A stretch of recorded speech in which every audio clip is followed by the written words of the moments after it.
오늘 말씀은 원망에서 소망으로 나는 말씀입니다. 저희가 오늘 요즘 민수기를 읽고 있는데요. 여러분 신비주의라고 아십니까? 예를 들자면 연예인들 얼굴을 나타내지 않고 목소리만 한다라든지, 아니면 연예인들을 많이 노출시키지 않아서 뭔가 이렇게 이슬만 먹고 살 것처럼 이렇게 만들잖아요. 이 세상에 있는 종교들은 사실은 신비주의를 추구하기 위해서 자신의 신의 속성에 대해서 많이 이야기하지 않아요. 이렇게 근엄하게 이렇게 하여라 이런 정도 하지. 그런데 우리 민수기를 읽어보면 하나님께서 얼마나 자세하게 이야기하시는지 몰라요. 민수기라는 게 무슨 뜻이에요? Numbers, 백성들의 숫자잖아요. 장정만 60만 3,550명. 이게 성경이 인간이 쓴 그러면 50명 이런 단위는 안 쓴다라는 얘기잖아요.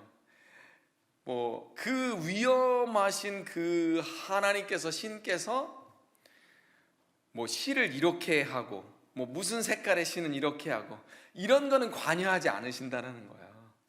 진짜 하나님이시기 때문에 당신을 신비주의에 묶어두지 아니하시고 이렇게 노출을 하신다는 거예요.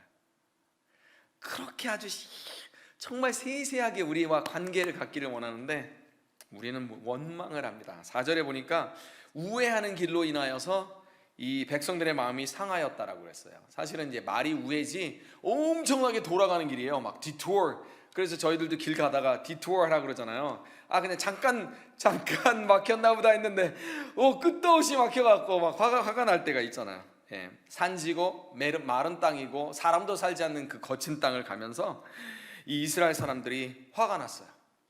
그래, 원래 오리지널 플랜은 뭐였냐면 그 에돔 땅을 지나갈 때에 우리가 돈을 내고 너희 땅을 지나가겠다라고 정중히 얘기했는데 이 에돔 사람들이 아니요, 죽어도 싫어요 라고 얘기하는 거예요. 그러니까 이스라엘 백성들 화가 났잖아요. 그럼 우리도 힘으로 한번 해볼까? 그런데 이 에돔 땅이 누구냐면 야곱의 형 에서의 후손들이에요. 그럼 말하자면 형제들이잖아요. 물론 에돔 사람들은 이 이스라엘 백성들을 그렇게 여기지는 않았지만 이 이스라엘 백성들은 모세는 그렇게 하는 거예요. 아니요, 우리가 그들하고 싸우면 안 돼, 형제들하고 싸우면 안 돼 라고 하면서 돌아가요. 그러니까 이 길 때문에 화가 난 거예요. 그럼 우리가 인생을 계획하는 일들이 있지 않습니까? 살다 보면 돌아가야 되는 일도 있어요. 우리가 생각했던 건 취직이라든지 진학이라든지 아니면 어떤 병에 대한 치료라든지 사업의 계획이라든지 이런 일들이 우리 계획대로 되어지지 않을 때 우리에게 첫 번째 드는 반응이 뭐죠? 원망이 든다라는 거예요.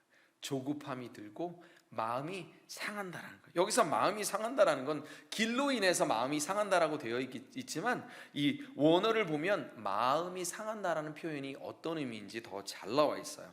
마음이 상했다. 흔히 말하면 똑당해요. 이런 그런 의미가 아니고 이 원어는 무슨 뜻이냐면 짧게 자르다. 즉 하나님과의 관계가 있는데 그 관계를 단절하여 버리다 이런 뜻하고 마음이 상하다라는 단어하고 똑같이 쓰였다라는 거예요. 또는 추수하다, 모으다라는 그런 단어로 똑같이 쓰였다라고 해요.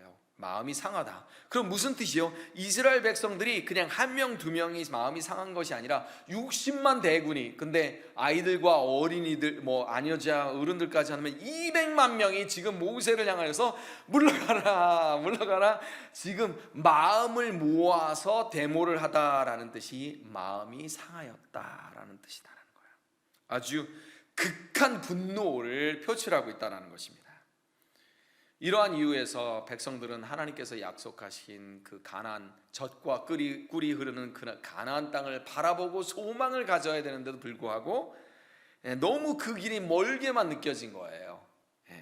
그래서 광야의 돌풍과 사막의 먼지가 현실적으로 다가오니까 아주 분노가 됐다라는 거예요. 그래서 절망감에 사로잡혀서 60만이 넘는 200만이 넘는 사람들이 지금 하나님께 불만을 모아서 토해내고 있다는 거예요. 이 이스라엘 백성들이 원망하는 또 다른 이유가 5절에 나와 있습니다. 우리를 애굽에서 인도해내어. 왜 우리를 애굽에서 인도해내었냐? 이 광야에서 죽게 하는가? 이곳에는 먹을 것도 없고 물도 없도다. 우리 마음이 이 하찮은 음식을 싫어하노라. 이스라엘 백성이 지금 광야에 있은 지 38년이에요. 이 하나님께서 40년 동안 광야에서 만나와 메추라기를 먹여주셨잖아요. 이 38년이 되어지는 이 시점에 하나님께서 베풀어 주신 그 기적을 하찮은 음식이다 라고 이야기를 하고 있는데, 표준 새 번역은 뭐라고 되어 있냐면요, 이 보잘것없는 음식은 이제 진저리가 난다. 우리말 성경에는 이 형편없는 음식이 지긋지긋하다. 단순한 음식에 대한 컴플레인이 아니에요. 하나님의 은혜를 하찮게 여기고 있는 모습이다라는 거예요. 이게 사실 우리들의 모습이 아닙니까? 하나님께서 우리에게 주신, 하나님 주세요 주세요 해서 주신 것으로 인해서 우리가 불평하는 거예요. 매일같이 그것이 없을 때는 사모하고 열망하고 주시면 너무너무 간절히 바랬는데 그게 우리에게 주어지니까, 우리에게 일상이 되어지니까 우리는 그것으로 인해서 불평을 하게 된다는 거예요. 근데 사실 우리가 불평하고 있는 모든 것들이 사실은 하나님의 축복이었어요. 그죠? 자녀의 문제로 힘들어할 때에, 또 직장의 문제로 힘들어할 때에, 학업의 문제로 힘들어할 때에 하나님 이 학교만 붙게 해주시옵소서 하고 파티하고 눈물로 기도했던 그 직장, 그 학교로 인해서 우리가 눈물을 흘리며 불평하고 있다는 거예요. 기적이 매일매일 일어나니까 우리 삶의 기적이 아닌 거예요. 나도 모르게 더 이상 기적이라고 느끼지 않는다라는 거죠. 하나님께서 우리에게 허락하신 24시간의 그죠? 이 기적이잖아요. 그죠? 내가 지금 병원에 얼마나 많은 사람들이 누워 있는데 내가 이 자리에 나와서 예배를 드릴 수 있다라는 거 정말 기적이에요. 그죠? 생명, 공기, 물, 우리의 거친 호흡 소리도 기적이고, 또 내 심장 뛰는 소리도 기적이고요. 제가 최근에 좀 저혈압기가 있어가지고 그 계속 체크업을 하고 있는데 제가 잘못 잰 거였더라고요. 너무 높게 들어가지고 정상이요 하나님 감사합니다. 제가 혈압 때문에 하나님께 감사해봤던 적이 한 번도 없었어요. 여태까지 하나님께서 제 혈압을 정상으로 만들어 주신 것에 대해서 한 번도 기뻐하고 감사했던 적이 없었어요. 그런데 최근에 하나님 감사합니다. 늘 내 곁에 있는 이 남편, 내 곁에 있는 이 아내로 인해서 감사하는 저와 여러분이 되기를 바랍니다. 언제나 우리가 원하면 예배를 드릴 수 있고 기도할 수 있는 예배당이 있다는 것 또한 얼마나 감사해요. 그죠? 얼마나 많은 한인교회인들이 이 예배당에서 자기 건물을 확보하지 못한 채로 다른 사람들 눈치를 보면서 액티비티도 못하고 예배도 온전히 못 드리는 그런 상황들이 있는데, 우리 교회는 예배당도 있으니 얼마나 감사합니까? 6절에 보니까 이 뱀과 같은 입술을 가진 이스라엘 백성들에게 하나님께서 진짜로 뱀을 보내버리시네요. 이 뱀에 물리면 불에 타는 것처럼 그런 고통이 온다라고 그래서 불뱀이라고 그랬는데, 꼭 찝는다면 독사예요. 독사, 코브라예요. 코브라. 근데 하나님께서 왜 이 코브라를 보내셨냐? 애굽 바로 왕의 이 왕관에는 바로 코브라가 형상이 있다라는 거예요. 놀랍지 않습니까? 근데 이스라엘 백성들이 뭐라 그래요? 애굽에서 우리를 왜 인도하여 내었느냐라는 뜻은 나 다시 애굽으로 돌아가고 싶다라는 표현이에요. 그죠? 그 뱀이 코브라가 다스리는 나라로 내가 다시 돌아가고 싶다. 근데 그 돌아가고 싶은 그 애굽의 뱀이, 그 회상이 지금 이스라엘 백성들을 물어버리고 있다라는 거예요. 그곳에 가봐야 뱀한테 물려 죽을 거예요. 그런데 이스라엘 백성들을 왜 우리를 애굽에서 나오게 하였느냐, 애굽에 있을 때가 좋았다라고 원망하고 있다는 것입니다. 돌아가봐야 그 뱀에게 다시 물리는데도 말이죠. 7절을 보겠습니다. 우리가 여호와와 당신을 향하여 원망함으로 범죄하였다 그랬어요. 이 원망은 사실은 이 독사의 독과 같아요. 이 원망이 퍼지게 되면 우리 몸이 다 죽게 되어 버린다라는 거예요.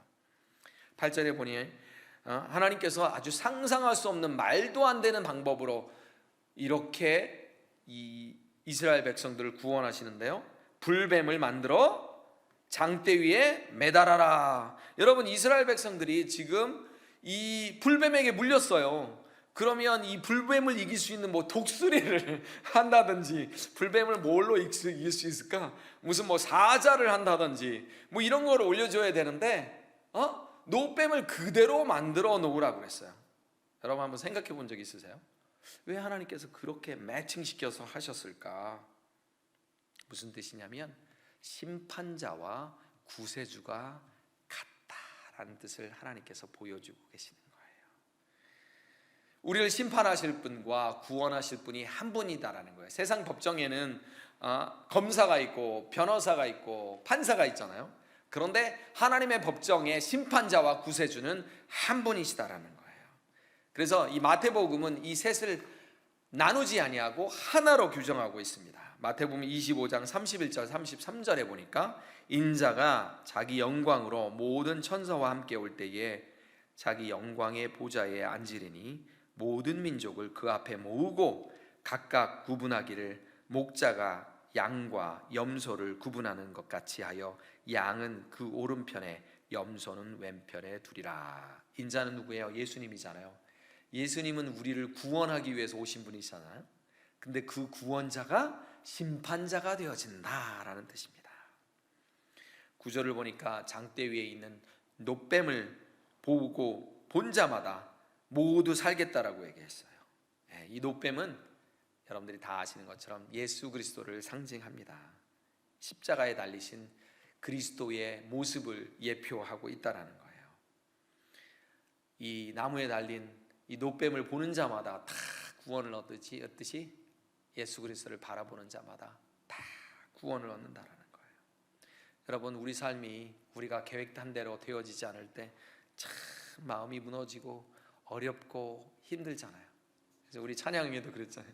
나만 당하는 고통이 왜 나만 이런 고통을 당해야 하느냐고.